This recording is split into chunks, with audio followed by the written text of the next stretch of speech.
Bonjour, je suis Paul Menant, fondateur de Design Club, le cabinet de recrutement pour CDI et freelance 100% design. Aujourd'hui, j'ai le plaisir d'animer le podcast Head of Design, un podcast qui met en lumière ces personnalités inspirantes qui définissent les tendances du design. Vous découvrirez leur parcours, savoir-faire et les convictions qui les animent, tout en partageant les bonnes pratiques et recommandations. Allez, c'est parti. Vous avez laissé votre manteau au vestiaire ? Bienvenue dans le club. Aujourd'hui, je reçois Vincent Pommier, UX Manager chez Thermo Fisher Scientific. Tu es le second invité de ce podcast et je t'en remercie chaleureusement. Vincent, bonjour. Bonjour Paul, merci de m'avoir invité, de m'avoir fait cette proposition pour ce podcast. L'exercice est inédit pour moi, mais je suis très intéressé d'y participer et de partager mon expérience. Eh ben, je t'en prie, et pour moi c'est la deuxième fois uniquement, donc t'inquiète pas, on est ensemble, on découvre ensemble. On s'est connus il y a un peu plus d'un an au cours de mon expérience précédente. Et j'avais un souvenir assez fort de nos premiers échanges parce que vous le découvrirez dans ce podcast. Mais Vincent intervient sur un périmètre bien spécifique du monde de la science. Et donc, quand j'ai lancé ce podcast, j'ai pensé à toi tout de suite parce que je pense que il y a de la valeur pour les autres designers qui travaillent sur d'autres sujets. Peut-être qu'on peut retrouver un peu plus simplement dans le monde du web. Et donc, même si l'approche UX est assez semblable, malgré tout, ça s'en trouve assez bouleversé parce que, comme tu vas nous l'expliquer dans ce podcast, tu as peu d'utilisateurs, des utilisateurs bien spécifiques, Mm. et ça va être une vraie découverte. Est-ce que justement là, comment tu peux nous présenter ce qu'est Thermo Fisher Scientific et ce que tu y fais, nous présenter un peu ton rôle? Pas de souci. Donc, Thermo Fisher Scientific, c'est une assez grosse entreprise multinationale, donc répartie sur tous les continents, spécialisée principalement dans le matériel de laboratoire pour la recherche pour le monde scientifique. Donc, comme Thermo Fisher est une grande entreprise, elle est divisée en plusieurs entités. Et l'entité, moi, pour laquelle je travaille, a un domaine bien spécifique, c'est celui de la microscopie électronique. D'accord. Donc, généralement, quand je présente ça, j'ai tendance à dire que pour que les gens se fassent une idée, la microscopie électronique, ça n'a rien à voir avec les petits microscopes qu'on pouvait trouver sur nos paillasses au collège ou au lycée. Mmh. Là, on est sur des appareils qui peuvent atteindre plusieurs mètres de haut et de large. Et D'accord. on est là pour visualiser des objets à de l'échelle de l'infiniment petit, donc par exemple des molécules. Donc ça, c'est la division pour laquelle je travaille. Cette division comprend à la fois la partie hardware, donc les microscopes en eux-mêmes, mais aussi toute la partie software qui accompagne ces microscopes pour les acquisitions d'images, mais aussi des solutions pour le post-processing des images. Et donc moi, mon rôle dans tout ça, c'est que je suis le manager d'une équipe UX, à la fois basée sur Bordeaux et sur un autre site en Tchéquie, D'accord. pour accompagner les équipes de développement software, pour leur fournir une expertise sur les différents domaines de l'UX. Donc ça peut aller de la partie user research, donc UX, UI design, mais aussi, c'est un peu la particularité de l'équipe et je pense qu'on aura l'occasion d'y revenir, Ouais. sur une expertise en développement front. D'accord.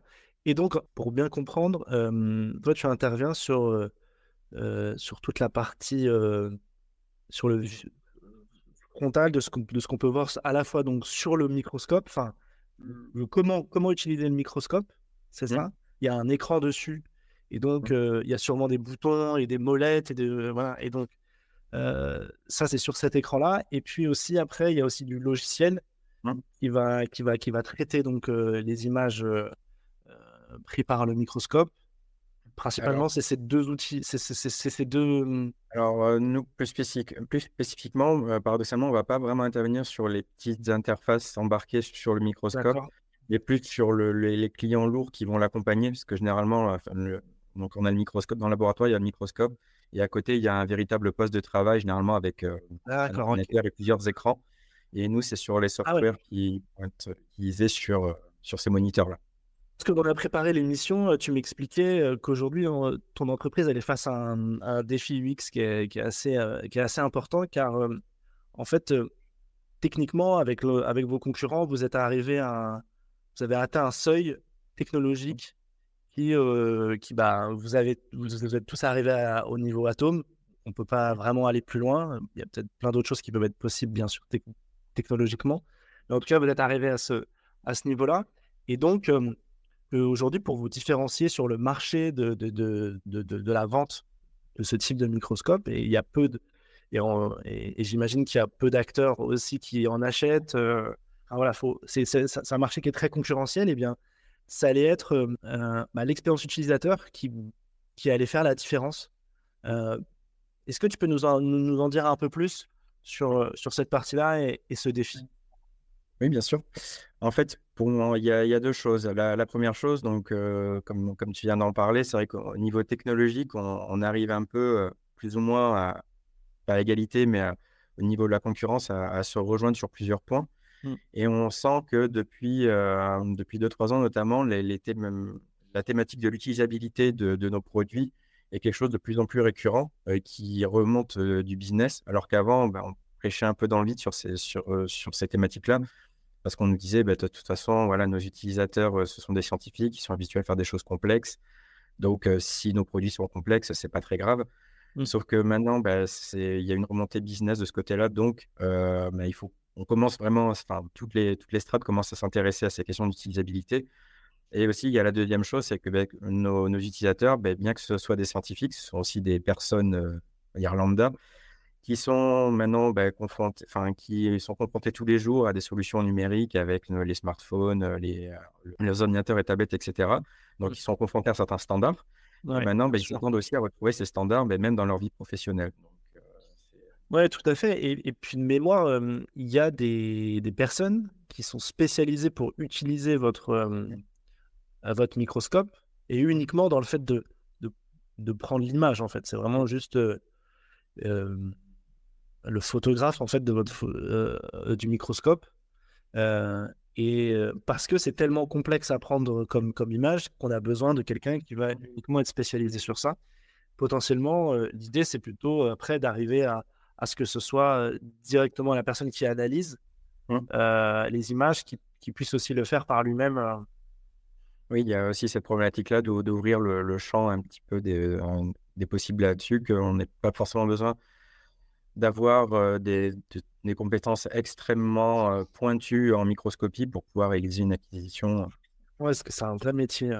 Après, j'imagine que c'est un métier qui va pas disparaître, mais en tout cas, il va être en tout cas un peu plus modifié et peut-être qu'il va devoir s'adapter à ces évolutions-là. En tout cas, Mmh. on va plus être sur un métier uniquement d'accès que aux experts parce qu'ils savent l'utiliser, mais l'idée, c'est aussi de le rendre un peu utilisable, en tout cas par plus de personnes. Le rôle du podcast, c'est d'accélérer la carrière des gens dans le monde du design. Et donc, moi, ce que j'ai envie de montrer, c'est que aussi tous les parcours sont possibles pour arriver à ce rôle. Et qu'en fait, il y a aussi des head of design bien spécifiques en fonction des environnements, des entreprises, en fonction de plein de choses. Et que vous avez tous un métier assez différent, quand même, mine de rien, d'une entreprise à une autre, même si ça porte le même nom. Et, euh, et moi, ce que j'aimerais voir un peu là, dans, dans dans cette partie du podcast, c'est comprendre un peu ton parcours, comment tu es arrivé au design et à quel moment tu as rencontré peut-être des livres, des mentors, des formations qui t'ont fait progresser pour pouvoir transmettre ça à ceux qui nous écoutent. Toi, à quel moment tu entends parler de design? Est-ce que c'est dans ton adolescence? Est-ce que c'est après? Voilà. Avec cette question-là, en fait, je me rends compte, finalement, que j'en ai peut-être entendu parler plus tôt que ce que je pensais à la base. D'accord. Notamment, c'est de mon adolescence, au lycée, au collège. Ouais. Donc plus sur peut-être une sensibilité artistique au final, c'est que, j'avais un passe-temps que j'ai toujours aujourd'hui, qui est la création en fait de niveaux pour un jeu vidéo, donc Ouais. qui s'appelle, Tomb Raider, assez célèbre dans les années 90 notamment. Bien sûr, Heu ouais, incroyable. et donc finalement, en fait, pour créer un niveau, je me suis intéressé justement, pour créer un niveau qui soit agréable à jouer pour quelqu'un, pour un joueur. Ouais. Quelles sont les composantes qui rendent un niveau agréable à jouer au niveau du gameplay, puis aussi, au niveau du design tout simplement artistique, enfin voilà, les textures, les éclairages, ce genre de choses. Et donc Et il y a une communauté qui quand tu dis créer un niveau, ça veut dire créer une mission pour Tomb Raider, de c'est ça, avec un développer. critère de niveau, c'est ça, c'est créer créer un Je niveau savais avec pas un que objectif, des énigmes, je savais des même pas que combats. c'était possible. Enfin, en tout cas, que c'était ouvert. Tu sais que c'était un open source. Et ça l'était Alors en déjà. fait, ça a été ouvert il y a, à la fin des années 90 quand les développeurs ont changé de moteur de jeu. Au moment où ils ont changé, en fait, ils ont décidé de distribuer gratuitement leur ancien moteur et leur ancien éditeur. Donc ce Ah, qui fait que ok, ça pour ça. permet encore aujourd'hui de créer des niveaux, mais c'est assez old school parce que c'est avec un Ouais, moteur qui date des années 90, mais on peut faire quand même pas mal de belles choses avec, donc c'est assez cool. d'accord. Donc tu es tombé dans le monde de la tech comme ça en allant sur le fait de créer un nouveau jeu, enfin des nouveaux niveaux Tomb Raider. Et en effet, il y a à la fois du développement sur cette partie-là et à la fois du graphisme. Mmh, Et j'imagine un peu de cohérence graphique pour faire quelque mmh, chose dans lequel on est immergé. mmh, D'accord, incroyable. Et toi, tu as un parcours plutôt tech, c'est ça? Tu rentres en c'est ça. école d'ingénieur? Donc, après un bac S, donc j'ai fait une prépa. C'est, une prépa scientifique, classique, et à l'issue de ça, donc je suis rentré à l'ENSER Math-Méca à Bordeaux, donc école Ouais. d'ingénieur en filière informatique, généraliste. Ok. Et là, après, tu fais 5 ans après dans le monde de la tech, tu développes chez Thermo Fisher, tu rentres direct chez eux. Puis à cette époque-là, j'étais amené à intervenir vraiment sur tous les aspects, que ça soit sur la partie algorithmie, moi sur la partie front, sur la partie, infrastructure aussi, intégration continue, donc vraiment sur plein d'aspects différents. Et c'est quand même en parallèle, même enfin, dès mon stage en fait de fin d'études et ensuite dans mes premières années, j'ai quand même développé des compétences en développement front, donc en utilisant le framework, Qt. Ouais.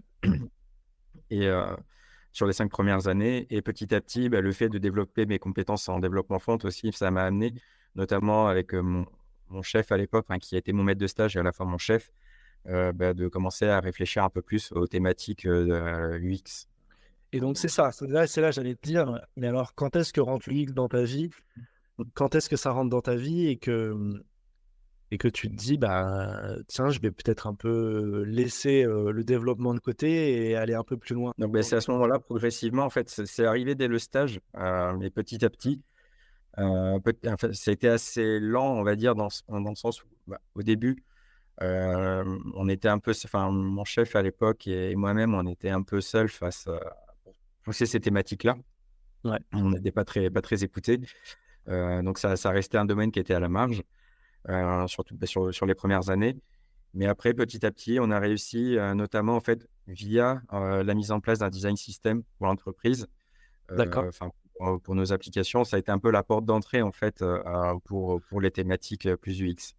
Donc, en fait, ce que je comprends, c'est que la porte d'entrée au design de ton entreprise, ça s'est fait Mmh. via un design system.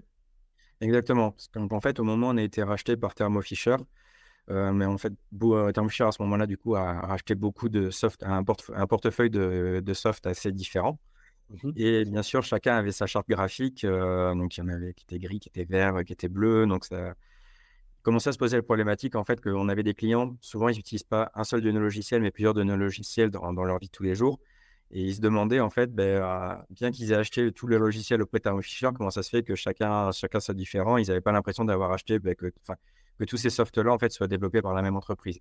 Donc il y a eu à un moment cette volonté d'uniformiser un peu tout ça via un design system pour Très que, bien. quelle que soit l'application, enfin voilà, on ait cette impression de branding, Et donc toi, à côté de ça, tu vas quand même, j'imagine, chercher de l'information, tu vas te former, tu vas faire de la veille, tu t'auto-formes aussi aux méthodologies du X, à alors des outils de création, de création. alors, au niveau de la timeline, donc moi je rejoins donc là au moment où je rejoins l'équipe UX, donc c'est une équipe qui existe déjà, enfin qui a 1 an de vie, Ouais. qui est vraiment focus sur le développement, du design system, en fait, de l'implémentation pour les applications.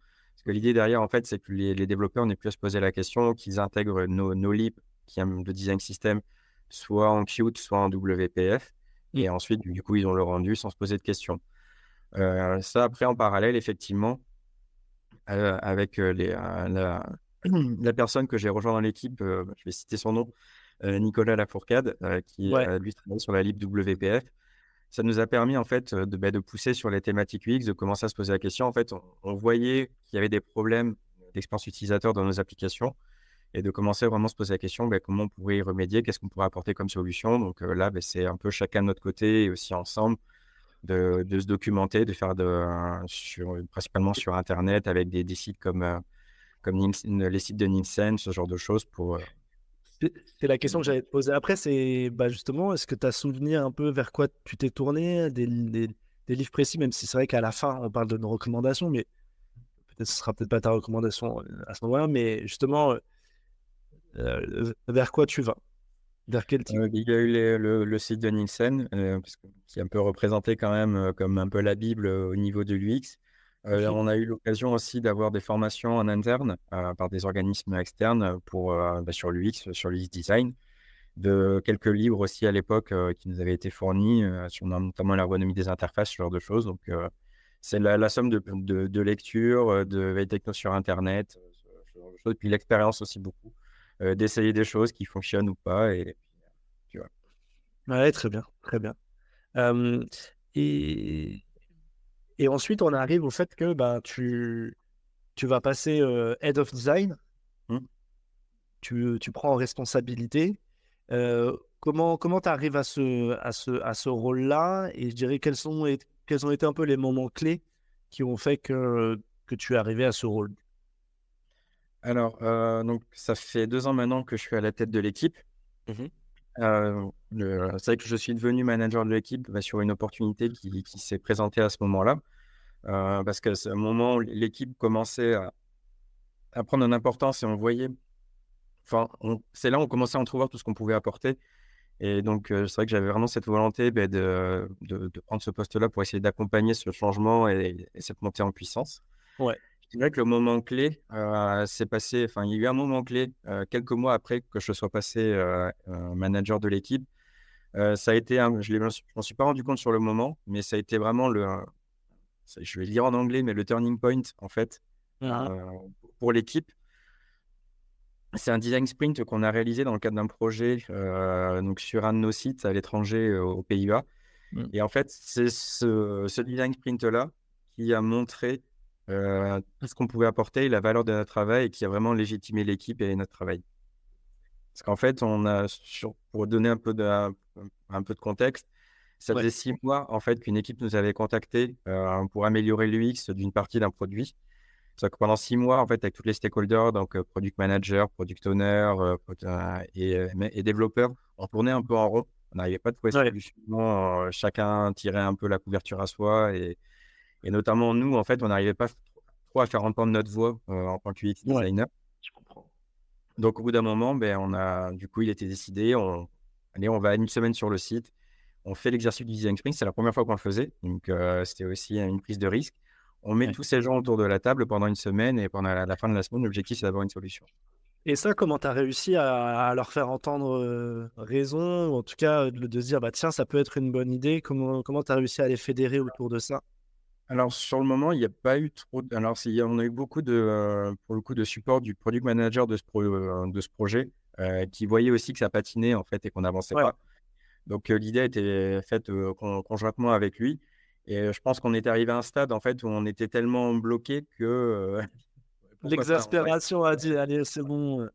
Et, euh, et ouais, ça, c'est super intéressant. Et en effet, euh, bah, en plus, parce que parfois, un design sprint, ça peut aussi accoucher de rien du tout. Oui. Euh, Et et ça, faut l'accepter et il faut le savoir que ça peut accoucher de rien du tout. Mais là, en tout cas, vous avez réussi à apporter de la valeur. Le sujet a été, vous avez trouvé des solutions ensemble et ça a accéléré le projet ce que vous avez fait en une semaine, vous l'avez fait enfin, ce que vous n'avez pas fait en 6 mois, vous l'avez fait en une semaine, en gros. exactement. Et donc, dès le dernier jour, le vendredi, les stories étaient rentrées, tout était prêt Ouais. pour l'implémentation.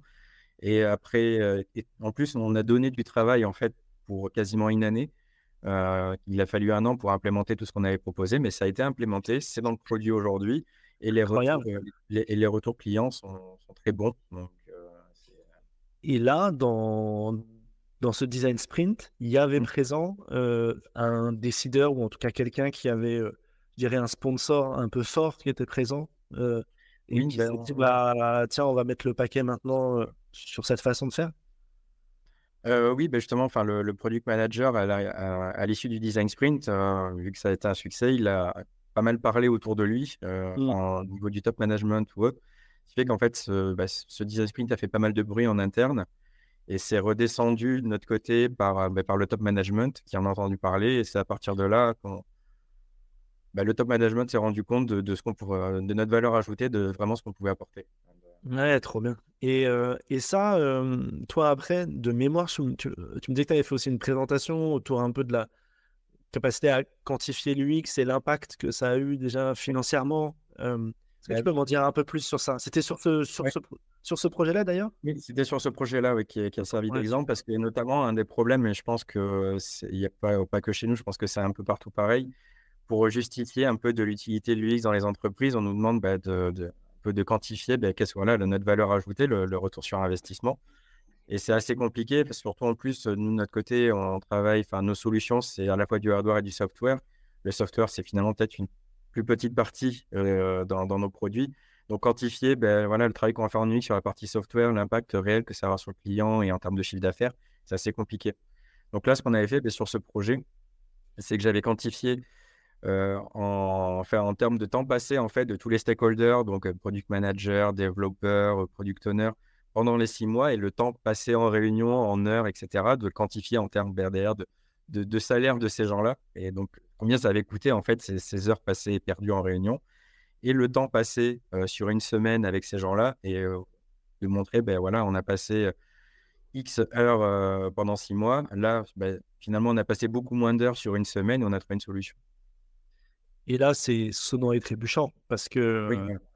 parce que bah, en fait, on se rend compte que, en plus, quand tu multiplies par le salaire, tu te dis, bon, on va prendre un salaire moyen, mais bon, souvent les gens gagnent peut-être un peu plus, on va dire, ou peut-être un peu moins, mais bon, bref, en tout cas, on part sur un salaire moyen. Et puis, ben, les différences sont abyssales entre les deux, Mmh, entre 6 mois de travail d'une équipe et une semaine. mmh, Euh, et en fait, moi, c'est ça que je ressens dans le rôle de Head of Design. mmh. Euh, c'est avoir la capacité à présenter son travail et à surtout réussir à le quantifier et à montrer sa pertinence. Et puis, bah, le nerf de la guerre, hein, l'argent, souvent, c'est ce qui est le plus impactant.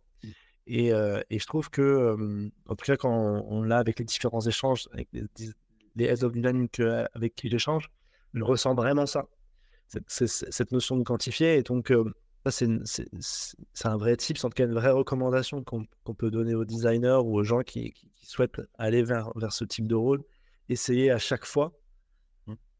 que vous finissez un projet, que vous engagez un projet et que vous avez apporté de la valeur et que vous êtes allé peut-être plus vite que si ça avait... En tout cas, essayez de montrer l'impact et réussir à le quantifier et à le financiariser. Je ne sais pas si c'est financiariser, je sais pas si c'est le bon mot, mais en tout cas, voilà, on s'est compris. En tout cas, donner un aspect financier à ça.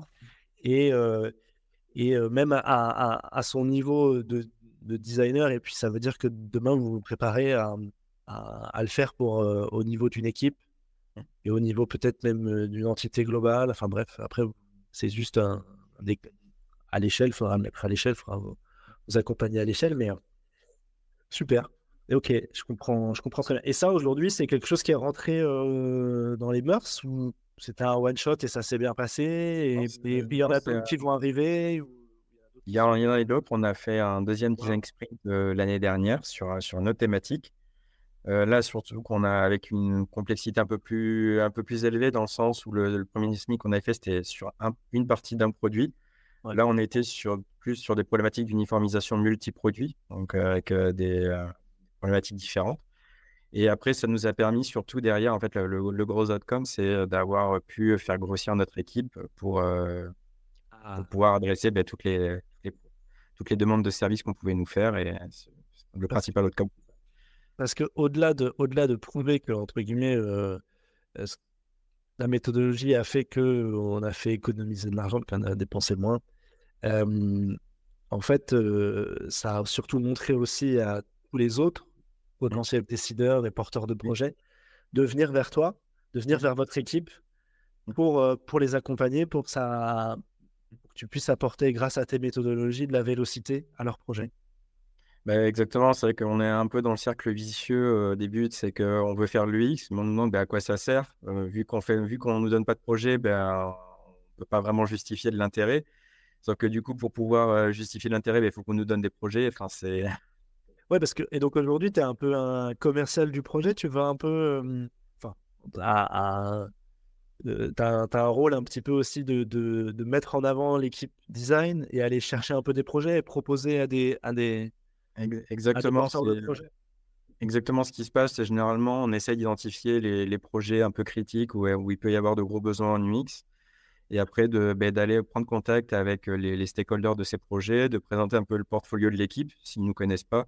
Mais Ouais. pour leur montrer, voilà, enfin, on essaye de maintenir ça, en fait, au niveau, voilà, un peu nos réalisations et dire: ben voilà, on peut vous proposer de l'accompagnement soit en UX research, voilà ce qu'on a fait en UX research, voilà ce qu'on a fait en UX design, ce qui s'est bien passé et cetera». Aujourd'hui, ton travail, c'est, heu, d'aller chercher des projets au sein de Thermo Fisher. Mmh, C'est, d'avoir l'équipe et la bonne équipe mmh, pour réaliser les projets. mmh, C'est d'accompagner cette équipe, la manager, la faire grandir. mmh. Est-ce qu'il y a d'autres choses? Est-ce qu'il y a d'autres choses sur lesquelles tu interviens?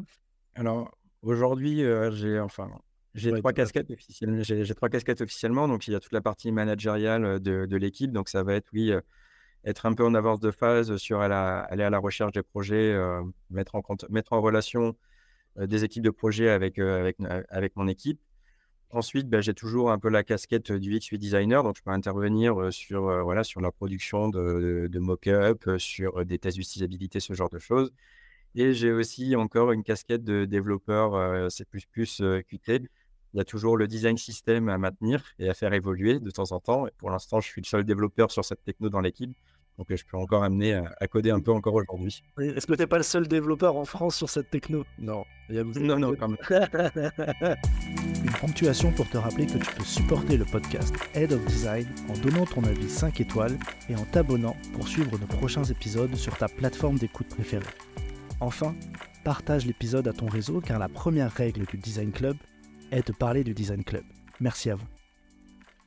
Aujourd'hui, tu es un manager de l'UX avec toujours quand même les mains dans les projets. Tu interviens toujours dessus. Et à la fois, tu es allé chercher des nouvelles compétences parce Mmh, qu'on a parlé beaucoup un peu de visuel, d'utilisabilité, mais au final, on n'a pas vraiment parlé de recherche et de ouais. test. Et j'ai l'impression qu'il y a eu un moment aussi où vous avez fait ce gap-là Mmh, en termes de maturité UX. oui, C'est depuis quand maintenant vous êtes lancé vraiment sur un niveau de recherche élevé, avec même des researchers dans votre équipe? C'est ce que mmh. j'ai compris. Est-ce que tu peux un peu m'expliquer la partie recherche de votre équipe? Exactement, donc c'est vrai qu'au début, l'équipe UX, donc c'était purement comme je expliquais, c'était purement du front pour la partie design system. Après, on a commencé à introduire plus de l'UX design et ces questions-là. Et ensuite, en fait, on a eu la chance, c'est en 2020, c'était juste avant le Covid, Mmh. d'avoir accueilli au sein de notre équipe en stage, une UX researcher, Marie Gailland. Donc, à l'époque, on était encore une équipe, une toute petite équipe, centrée UX. Donc, même si elle arrivait en tant qu'UX researcher, elle a plus travaillé sur des thématiques, du UX design. Mmh. Mais, une fois que les problématiques, du UX design étaient bien installées, bien traitées au niveau de l'équipe et que l'équipe a pu grandir, on a pu enfin se focaliser aussi sur tout ce pan-là de l'UX qui est la recherche utilisateur. Et donc là, on va dire que ça fait, vraiment un an qu'on a vraiment développé cette compétence dans l'équipe, qu'on a des vrais projets de recherche, bien identifiés et sur lesquels on travaille. Et ça, j'imagine qu'il faut aussi aller expliquer aux porteurs de projets en quoi la recherche Oui. est pertinente. Et donc là, c'est quels sont, quels sont vos moyens? Comment vous faites, pour expliquer la pertinence de ça? Mais là, c'est un peu comme pour le design sprint, c'est-à-dire qu'à un moment, il a fallu un peu un projet pilote, qui démontre un peu son succès pour qu'on puisse après, l'utiliser comme vitrine, en fait, pour montrer voilà ce qu'on a fait, voilà ce que ça a apporté. Voilà, Mmh. donc il y a eu cette occasion-là, notamment sur un travail pour établir des recherches sur faire des personas, il y a 2 ans, 2-3 ans. Et Parce que avant, vous étiez vierge de persona. auto-persona, on va dire, Ouais, d'accord. fait que sur la base d'hypothèses, mais qui avait jamais vraiment été vérifié par par de la vraie par des contacts avec de vrais utilisateurs. Donc là, c'était vraiment les premières personas qui ont été établies suite à des entretiens avec de vrais utilisateurs. Donc, Et donc, qu'est-ce qui en ressort de ces. En fait, j'imagine qu'il y avait les proto-personas. mmh, Et après, au final, avec les vrais personas, c'est quoi les différences que vous avez pu démontrer et expliquer et en quoi. Enfin, bah, que- c'est quelle a été la valeur justement de cette je veux dire, réelle recherche mais ça a au-delà de. permis de faire é ça a permis de faire émerger les problématiques, qu'on avait évoquées en introduction sur le fait on a de potentiels utilisateurs qui n'ont aucune expérience en microscopie et qui veulent quand même pouvoir faire de l'acquisition, sans se poser la question de la technique, derrière, pour faire l'acquisition, par exemple. Donc ça, c'est quelque chose que sans la recherche, Thermo Fisher n'aurait jamais pu, entre guillemets, n'aurait jamais pu savoir. En tout cas, n'aurait pas pu le. Alors, oui et non, dans le sens, en fait, l'objectif, c'était plutôt il y avait quand même une de fortes suppositions, de fortes hypothèses sur le fait de l'existence de ces personas, mais le but, c'était plutôt de confirmer, en fait, que ces personas existaient bien. C'est ça. Ils avaient senti quelque chose, mais parce que bah, vous êtes proche de vos clients, etc. Mais malgré tout, c'était pas mis sur le papier, réfléchi, expliqué et Et aussi. surtout, qualifié, et quantifié avec de la donnée. C'est ça, c'est ça. Et donc, cette recherche fait que ben, vous comprenez qu'il faut anticiper Mmh. pour rester dans le marché, toujours attractif.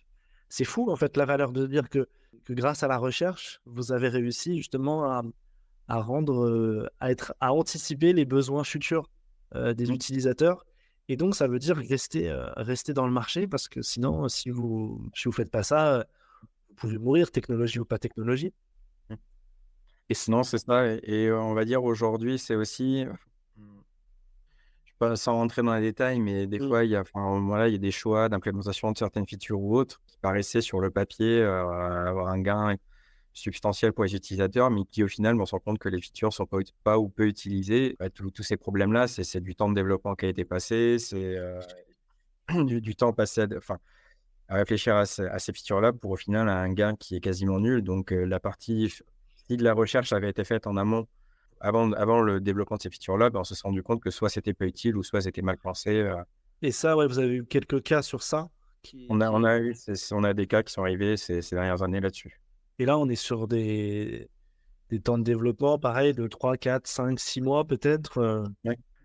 Mmh. Donc, en Et des fait, fois, en fait, c'est vrai que des fois, quand on pose cette question-là, des fois, ça nous arrive, voilà, une équipe vient, elle nous dit: ben voilà, nous, on veut faites-nous des mock-ups pour l'intégration de telle feature». Donc nous, on commence à creuser un peu, ben voilà, le besoin, d'où ça vient et cetera, quel est le workflow utilisateur. Puis finalement, des fois, nous, ça nous arrive de finir la réunion en posant la question: «Mais au final, est-ce que il y a besoin de cette feature au final? Est-ce qu'il y en a vraiment besoin?» Et là, c'est vrai que des fois, ça tique un peu sur, voilà, parce qu'on remet un peu en cause, potentiellement ouais, un mais point. c'est votre métier, vous êtes là pour ça. Et en effet, moi, je me rappelle d'un échange avec Cédric Val, qui est donc UX manager chez Groupama, qui avait toujours, à chaque fois qu'un projet arrivait, il me disait, faut commencer par le start with why. Pourquoi vous le faites? Au début de chaque projet, maintenant, en fait, on s'est fait une checklist de questions à poser aux stakeholders et voilà, suivant les réponses qu'on a, suivant ce qui est coché ou pas à la fin, limite, on est prêt à dire: «Nous, on y va pas» ou alors on y va que si on prend le temps de faire une user research avant. Toi, en tant que manager, tu t'es dit, en tout cas, quand tu allais chercher des profils, Mmh. tu allais chercher des experts sur chaque aspect. Tu n'as pas voulu faire avoir des profils d'un même niveau, je Mmh. dirais 5-6 profils qui se ressemblent, Mmh. mais tu allais plutôt chercher des experts sur chaque étape. Et Ouais, on va dire que l'aspect couteau suisse, c'était l'équipe qu'on avait jusqu'à il y a 1 an. ouais, parce que vous avez doublé en 1 an grâce Ouais. justement à tous ces projets. Et donc justement, quand tu recrutes, Mmh. comment tu fais? Je dirais qu'en tout cas sur la partie alors je vais séparer peut-être la partie développement et la partie UX UI design parce que je vais recruter les 2 types de profils. Ouais, Sur la partie UX UI design, on cherchait enfin là, par exemple, je cherchais pas forcément de profils expérimentés avec 10 ans d'expérience. Enfin, on cherchait potentiellement des profils assez juniors. Nous, ce qu'on va regarder, c'est, bah, quand même les projets que la pers sur lesquels la personne a pu travailler. C'est plus l'expérience, en fait, qui va nous driver. Les méthodologies, les problématiques où laquelle la personne avait été confrontée et on va lui demander justement, bah, qu'est-ce qui l'a poussé à utiliser telle ou telle méthode, les problématiques. d'accord. Et donc, en gros, sur un CV, toi, tu vas regarder vraiment bah, le cœur. Tu vas pas regarder nécessairement le titre du poste, mais tu vas regarder Mmh. le cœur de ce qu'il a fait, les projets, Mmh. et Mmh. comment il l'a fait, et la méthodologie qu'il a Oui. utilisée, et les La différents. méthodologie et le pourquoi de telle méthodologie par rapport à une Ouais. autre, c'est vrai que au tout début, ne pas assez considérer justement la partie, soft skill, communication, de faire passer en gros, c'était un peu la technique avant tout, Ouais. alors que la partie soft skill communication est super importante, d'autant plus dans nos métiers, enfin, de l'UX, UI design. La possibilité à communiquer ses idées, à convaincre, à argumenter aussi. Ouais, Donc vous êtes arrivé à un niveau de maturité qui est encore en évolution. Savoir convaincre, on se le disait lors de la préparation de l'émission, savoir convaincre, c'est pas, c'est pas obliger les gens à le faire, c'est surtout pouvoir y adhérer et la façon dont on. Donc, en effet, il faut des capacités de communication, de diplomatie, de bienveillance. Il y a un des points qu'on voulait aborder, c'était aussi bah, toi, la façon dont est composée ton équipe et les profils, et aussi mmh, surtout euh, bah, leur spécificité. Parce que mmh, ce que tu me disais, c'est que vous étiez quand même tous très proches de la technique mmh, et que, mine de rien, dans votre métier et dans vos projets très spécifiques, très techniques, bah, c'est un vrai atout. Est-ce que tu mmh. peux m'en dire un peu plus? Oui, bien sûr. En fait, ce dont on s'est rendu compte, enfin, au tout début, quand on a essayé de pousser les problématiques UX, c'est que, bah, souvent les développeurs, enfin, surtout les développeurs et même certains chefs de projet étaient assez réticents parce que souvent ils se disaient: «Ouais, de toute façon, les designers, ils vont nous proposer des choses infaisables, en un temps raisonnable, ils vont un peu partir dans leur délire. Mm. Donc, bon, ça sert à rien de faire appel à eux parce que de toute façon, ce qu'ils vont nous proposer, ça sera infaisable». Donc le fait d'avoir dans notre équipe des profils qui viennent du monde du développement, ça permettait aussi peut-être de rationaliser un peu les solutions qu'on pouvait proposer et aussi de créer un peu plus un lien de confiance avec les équipes des projets, bah, voilà, en fait, qui étaient sûrs que ce qu'on allait leur proposer, ça allait être quelque chose qui était réalisable. Ouais. Et même au tout début, aller avoir l'extra step, même des fois de les accompagner là, sur la partie technique, implémentation de ce qu'on proposait pour les accompagner, Et, créer cette confiance. et ça, à la fois, moi, j'entends déjà des gens qui vont me dire oui, mais bah, vous êtes c'est direct biaisé.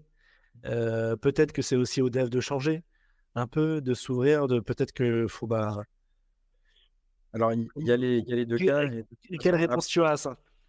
la réponse que j'ai à ça, c'est que, attention, quand on propose une solution à un client, on va jamais la proposer tout seul. On a toujours de la peer review en interne au niveau de l'équipe et maintenant, d'autant plus aujourd'hui que même si on a des profils proches de la technique, on a des profils aussi qui viennent pas de la technique. Donc maintenant, on a tous les points de vue, en fait, qui peuvent s'exprimer et ça permet justement de pas d'éviter ce biais-là. Peut-être que justement, quand vous étiez trois, vous étiez peut-être seulement des profils très techniques, et là maintenant que vous êtes sept, Mmh, et ben il y a aussi des profils qui en viennent pas, dont tes researchers, et c'est 1000 fois normal, je pense. mmh, Et d'ailleurs, c'est même mieux parce que pour prendre du recul, pour être critique, mmh. avoir un œil critique, c'est super important côté research. Il faut vraiment pouvoir les écouter pour ça. Oui. Ouais, puis un dernier point, je dirais, c'est qu'au début, bah, peut-être qu'on proposait des solutions peut-être un peu plus simples ou enfin, en ayant en tête la partie développement, mais ça a permis aussi une montée en compétences, des équipes de développement sur ces sujets-là, ces problématiques-là et que petit à petit aussi, on peut amener des solutions un peu plus peut-être complexes, un peu plus ambitieuses sans leur faire peur parce que, bah, on les a amenées tout doucement, Et ouais, peut-être que c'est ça aussi la solution, et tu as raison. Je pense que tu as raison, la solution, elle est peut-être aussi que les développeurs ne connaissent peut-être pas assez votre métier, ils ont un peu des stéréotypes voilà, un avis peut-être qui est un peu faux et il faut le faire changer aussi Mmh. et leur expliquer votre métier et peut-être aussi les faire rentrer un peu plus Mmh. dans la phase de co-création et de réflexion. Euh, je sais pas, par exemple, je sais que nous, dans les méthodos à l'époque, chez X Republic, je sais qu'on proposait aux développeurs, ou on va dire aux responsables du développement, peut-être pas tous les développeurs, mais en tout cas d'assister au moment où il y avait la remise des livrables et les explications des livrables de recherche. Ah, Est-ce que c'est ce qu'on fait. Généralement, on essaye toujours d'avoir un responsable technique, dès la pour implémenter. recherche, ouais, pour que eux, en fait, ils se rendent compte de ok, l'impact utilisateur, qu'est-ce que Mmh. c'est, et qu'est-ce que veulent vraiment les utilisateurs. Et donc, quand il y a le design qui vient avec une idée, ben, elle n'est pas saugrenue, elle vient de quelque part. Et eux, ils l'ont su, ils le comprennent. Alors que s'ils arrivent à la fin du projet, où Mmh. tout est développé, testé, etc., bon, bah, maintenant développé, et ben, c'est sûr que ça bloque. Mmh. Donc, c'est peut-être ça qui a changé aussi dans votre organisation, Mais dans votre typiquement, process. par exemple, si je reviens sur l'exemple du design sprint, du premier sprint qu'on a fait, on avait dans le design sprint, on avait un responsable technique, Ouais, un référent technique. ouais. Ok. Et après, lui, mais je pense qu'il a aussi été content d'être présent. Mmh. Ça a infusé aussi dans son équipe. Il a peut-être pu passer les bons messages à son équipe. Et, euh, et justement, peut-être en termes d'organisation d'un projet, comment vous faites est-ce que c'est la méthodologie de design thinking, le framework de base, ou vous en utilisez d'autres? On va dire que alors, ça dépend pour l'instant, enfin, on est, pareil, on est en phase, enfin, on aimerait pousser, enfin, de plus en plus le design thinking. Pour l'instant, nous, ce qu'on fait, enfin, ce qu'on essaie de pousser, c'est que on va dire les chefs de projet nous contactent, assez en amont, pour qu'on ait le temps justement de faire de la research et cetera. Oui. Généralement, on va avoir une première boucle d'itération, juste avec, le product manager, product owner et d'autres stakeholders, mais on va dire plus sur la partie, idéation et enfin, sans parler de la technique, on va dire, pour commencer à réfléchir à une solution. Et une fois qu'on a commencé à arriver à une solution, on va commencer à intégrer la partie technique, pour plus aller plus proche de la réalisation du développement. Mais en sachant que bah, vous, designer, il y en a quand même la moitié de l'équipe qui est déjà assez proche de la technique, donc assez au fait. Ok, ok, super. Et ce qui est bien, c'est que mine de rien, on sent que ça a grandi vite quand même. Et que la prise de conscience autour de toi, et donc qui se matérialise par l'évolution de ton équipe et du nombre de projets qui arrivent, Mmh. on sent que ça a bien pris quand même. Mmh. Ok.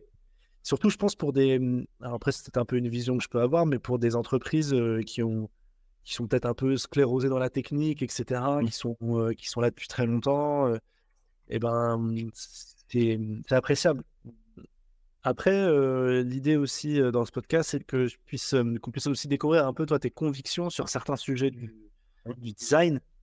Euh, Mmh. on a parlé de recherche sur l'Atomic Research, le Research Repository. Est-ce que toi, c'est quelque chose que vous regardez, que vous avez peut-être déjà mis en place? Alors, c'est pas forcément mis en place, mais je pense que c'est quelque chose sur lequel on va tendre, à dans les prochains mois, enfin, Bah, dans c'est les sûr temps que qui là, viennent. ouais, sur votre projet que vous avez, là, à mon avis, je crois que si on veut y Mais donner du sens et du poids, non, puis on se rend compte aussi, enfin, enfin, le fait que notre équipe soit une équipe assez transverse, en fait, sur différentes entités, on se rend compte qu'il y a des problématiques qui se recoupent, qu'il y a aussi des datas qui se recoupent. Donc, on commence à se poser la question sur comment justement mettre à disposition ces datas de manière, lisible et intelligible, qu'elles puissent être réutilisées, en fait, que ce soit pas ouais. du one shot et que ça puisse resservir derrière. Donc, Oui, et puis surtout de refaire, oui, ça serait le bien. Ouais. Ok, donc c'est quelque chose que vous regardez, qui n'est pas encore spécifiquement mis en place, mais en tout cas, avec l'arrivée, ça, tu as une researcher qui est arrivée il y a un petit peu plus, il y a quelques mois déjà, une qui deuxième va, researcher et oui, une deuxième justement, researcher, donc ça va commencer à avoir une équipe faite pour ça, capacité de, parce que c'est très bien dans le créer, mais après, il faut l'animer, il faut le garder, c'est quelque chose qui évolue tout le temps. Donc, ok. Est-ce que sur de l'UX Writing, c'est quelque chose que vous regardez? Parce que après, c'est vrai que dans le schéma scientifique, bah, j'imagine qu'on n'utilise pas n'importe quel mot. Donc, au final, vous Ouais, êtes peut-être très bloqué ou voilà, comme. c'est un sujet qui commence à émerger, même, pour être totalement honnête, ça il y a même quelques jours, on a eu des premières demandes là-dessus, Ah, trop bien. heu, sur ce sujet-là. Donc je pense que c'est quelque chose qui va pareil, qui va évoluer, qui est amené à évoluer, notamment, bah, pour uniformiser le wording, dans les différentes interfaces, Et ouais, parce que au final, même si ça reste scientifique, peut-être qu'il y a des gens qui, je veux dire, peut-être utiliser un autre mot pour dire la même chose ou. ouais, exactement. Eh ouais. Donc Et donc là, c'est je pense que c'est un sujet qui est amené à se développer. Et comme je viens de dire, ouais, il y a à peine quelques là, jours, on nous a contactés à ce sujet-là, donc et là, ça peut être, on peut mettre la main dans quelque chose de très très grand. Je aussi, pourrais oui. pas me dire parce que s'il faut valider les lexiques Mmh. de chaque scientifique, waouh, il y a du boulot en tout cas pour faire merger tout ça et puis parce que j'imagine que si on a mis, je sais pas, si ça fait 10 ans qu'on utilise le même logiciel et que c'est le même mot depuis 10 ans Mmh. et que même si c'était pas le bon depuis 10 ans, j'imagine que d'en changer, Oui, c'est compliqué. ça peut être compliqué. OK. OK, donc c'est un sujet pareil qui arrive chez vous, mais en fait là, ouais, ça explose, enfin en fait, ça explose de partout en termes de Oui. demande et là, va falloir, Ah oui, bah, on se rend compte de toute façon dans notre équipe, hein, même, on faisait la réflexion, c'est que d'habitude, il y avait sur une année, il y avait des moments un peu temps mort, où on n'avait pas forcément de demande ou autre parce que là, on n'était pas trop sollicités. mmh Là, c'est on débute l'année sur les chapeaux de roue. D'habitude, le mois de janvier est assez calme. Là, on est, complètement trop bien. staffé. Bah, c'est bien, c'est bien, c'est bien. En tout cas, on est content nous d'entendre ça dans le monde, dans la communauté design parce que on a eu quelques mois tous un peu compliqués l'année dernière et donc c'est bien si ça repart, ça veut dire que Mmh. c'est positif pour tout le monde. Maintenant, on est sur la dernière partie de l'interview, Mmh. sur tes recommandations. Ouais. Euh, Est-ce que tu as un livre de chevet sur la partie UX ou pas d'ailleurs, après tu peux ouvrir à d'autres, mais que tu voudrais recommander à nos auditeurs? Alors, c'est pas forcément un livre de chevet, mais c'est un livre que je consulte, assez souvent. C'est Measuring User Experience, de Bill Albert. D'accord. C'est, surtout, bah, notamment par rapport à toutes les problématiques qu'on a pu avoir au début de prouver, en fait, d'argumenter nos choix et enfin, nos choix de design. C'est toujours, bah, faut que ce soit drivé par la data derrière. Donc, la mesure de l'expérience utilisateur, c'était essentiel pour nous de savoir comment la mesurer, comment bien la mesurer pour que derrière on puisse, Ok. Un site, toi, le site de veille UX bah, que j'en tu ai j'en ai déjà parlé, j'en ai déjà parlé au début, c'est, aimes. Nielsen, Ah, ils sont là, hein. Non, mais c'est bien. Au moins, enfin, je pense que pareil, eux aussi, ils gardent une vraie présence sur ce j'ai sujet. même eu la chance, enfin avec, une partie de mon équipe, d'avoir suivi une formation de chez eux sur Waouh. la facilitation d'ateliers qui était super intéressante vraiment. Depuis Mmh. le Covid, en tout cas, maintenant, ils font ça depuis les États-Unis. Et il y a plus de sessions physiques en Europe, à part si peut-être ça a repris, je sais pas. Toi, tu l'as fait. Donc, ça veut dire que tu t'es connecté à 3 heures du matin pour faire la Non, formation. non, il y avait plusieurs sessions. On avait réussi à en faire une en fin d'après-midi, je crois. Ah oui, bah, ouais, ok, très bien. Bon, bah, super. Et donc, c'est une formation que tu conseilles, pour le coup. Oui, oui, oui. Bah, notamment, on avait fait ça quelque temps avant notre design sprint et c'est vrai que ça a été utile. Bah ouais, non, mais de toute façon, les compétences, elles s'inventent pas, hein. Mmh. Ça s'invente pas. Euh, un compte, Instagram, ou j'allais dire, dans le côté réseaux sociaux, est-ce qu'il y a des choses que tu suis plus? Alors il y a un compte Insta que je regarde de temps en temps, c'est le Studio Baseline, Ok, studio.baseline. C'est d'accord. plein de petits posts assez sur à chaque fois, c'est un post, une question et il y a qui tente d'y répondre et je trouve qu'il est assez bien fait. Ok. Sur LinkedIn aussi, t'es un peu présent. Honnêtement, je suis moins présent sur LinkedIn. Est-ce que J'avoue. tu suis les influenceurs de design sur LinkedIn? Non, je suis assez pour être honnête, je suis assez moins présent Oui. sur LinkedIn. Je vais le plus chercher Ok. l'information soit sur des vidéos YouTube ou sur, Ouais. sur Instagram, Ok, très bien. Et après, un peu plus personnel, j'allais dire, un film, un album. Est-ce que c'est quoi, toi, tes goûts? Alors en film, on va dire le premier qui m'est à l'esprit, enfin là, c'est plus une saga, mais qui m'a toujours marqué, c'est la saga Alien. Et en Et un album, album, je dirais, comme je suis, enfin j'aime beaucoup, je suis assez fan de Queen, je dirais, ouais, A Night at the Opera, comme ça. ok, très bien. Et puis donc, jeux vidéo, Tomb Raider. Oui, là forcément. Ok. Qu'est-ce qu'on peut te souhaiter pour la suite de ta carrière De poursuivre sur la lancée sur laquelle on est au niveau de l'équipe, de continuer notre ramp-up, puis d'arriver aussi, à se structurer, enfin à continuer à arriver à nous structurer comme on le fait aujourd'hui. Parce que, mine de rien, enfin, aujourd'hui, je suis assez fier de mon équipe et de la façon, dont on travaille et dont on évolue. Donc j'espère que ça va continuer dans cette direction-là et Bon, bah, merci Vincent, c'était de un rien. plaisir d'échanger avec toi, de t'être livré comme ça pendant presque une heure ensemble. Mmh. Euh, Écoute, je te souhaite le meilleur pour la suite et puis on reste en contact et merci encore de ton temps. Ouais, de rien, merci, c'était un plaisir aussi également. Allez, à bientôt. Au À revoir. bientôt. Au revoir. Merci d'avoir écouté le podcast Head of Design. Tu peux nous supporter en donnant ton avis 5 étoiles et en t'abonnant pour suivre nos prochains épisodes sur ta plateforme d'écoute préférée. Tu peux aussi partager l'épisode à ton réseau car la première règle du Design Club est de parler du Design Club. Enfin, retrouve-nous sur designclub.fr et nos réseaux LinkedIn. À bientôt.